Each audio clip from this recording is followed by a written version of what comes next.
হ্যাঁ করো। তাহলে কী হবে, এটার মতন লিখে দিতে হবে, মিলছে কিনা দেখতে হবে। x+4 লিখে দাও, x+4 লিখতে হবে তোমাকে। এটার না হয়তো কমন নিতে পারবে।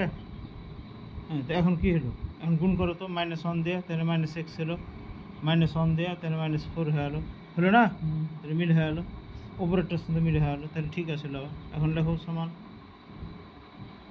তাহলে কী বসাবে, এখন কি কমন নেবে? 3 কেন কমন নেবে? এটা কমন আগে হয়ে গেল অঙ্ক।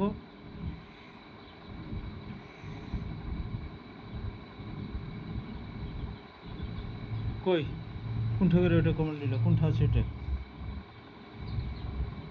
ওটা কোনটা আছে? এটা আর এটা একই লা, একবার লিখলে এখান থেকে গিয়ে এসে এটা একই, একবার লিখলে এটা থেকে গেল আর এটা থেকে গেলো, এটা কি থাকলো? 3x আর থাকলো না, 1 থাকলো না। 3x লেখো,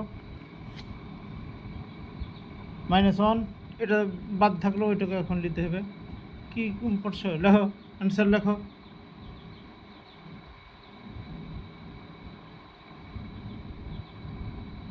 হ্যাঁ